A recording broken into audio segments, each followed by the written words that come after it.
জানো, ছোটবেলায় যখন মা মাছের তেল রান্না করতো আমি একদম খেতাম না। উল্টে মা যখন এই মাছের তেলটা ধুতে নিয়ে যেত তখন আমি মাকে বলতাম, ইস এইসব আবার কেউ নেয় নাকি, তুমিই খাও তোমার খাবার। আর মা আমায় বলতো যে আমি এমন ভাবে রান্না করে দেবো যে তুই বুঝতেই পারবি না যেটা তুই মাছের তেল খাচ্ছিস। আর মায়ের কথা অনুযায়ী মা প্রত্যেকবারই জিতে যেত, আর আমি প্রত্যেকবারই চেয়ে চেয়ে দুবার করে নিয়ে খেতাম। তাই আজ বাজার থেকে মাছের তেল এনেছিলাম, আর এনেছিলাম 2 পিস মাছের পেটি। প্রথমেই মাছটা আর মাছের তেলটাকে কিন্তু ভালো করে ধুয়ে নুন হলুদ মাখিয়ে রেখে দিয়েছি। এরপর কড়াইয়ে সর্ষের তেল গরম করে প্রথমে মাছগুলোকে ভেজে তুলে নিয়েছি, তারপর ওই তেলের মধ্যেই কিছুটা পেঁয়াজ কুচি দিয়ে নিয়েছি। এরপর কুচি করে রাখা কিছু কাঁচা লঙ্কা, ডুমো করে রাখা কিছু আলু, বেগুন আর দিয়েছিলাম খানিকটা মটরশুঁটি। এরপর পরিমাণ মতো নুন হলুদ, একটু দিয়েছিলাম কাশ্মীরি লঙ্কার গুঁড়ো। ব্যাস, হালকা ভাজা ভাজা হয়ে আসলে তার মধ্যে বেশ খানিকটা জল দিয়ে নিয়েছি সেদ্ধর জন্য। যখন আলু আর বেগুনটা হালকা সেদ্ধ হয়ে আসবে আর জলটাও প্রায় টেনেই যাবে তখন কিন্তু ওই নুন হলুদ মাখানো মাছের তেলটা কিন্তু এর মধ্যে দিয়ে দিতে হবে। এরপর মাছের তেলটাকে খুন্তির সাহায্যে একটুখানি কেটে নিয়েছি, আর বেশ খানিকক্ষণ নাড়াচাড়া করার পর কিন্তু মাছের তেলটা নিজেই এরকম সুন্দরভাবে গলে গিয়ে মিশে যাবে। এরপর আমার এখানে একটু নুনটা কম লাগছিল তাই আমি ওপর থেকে নুন দিয়েছি, নুনটা কিন্তু তোমরা নিজেদের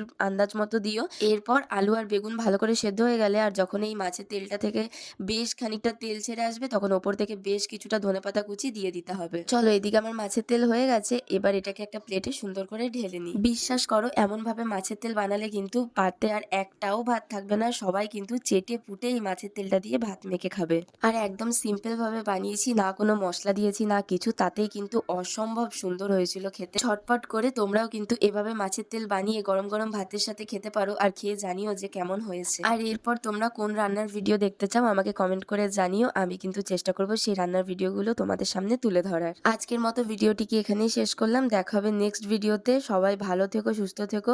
আজকের মতো এই পর্যন্তই, টাটা।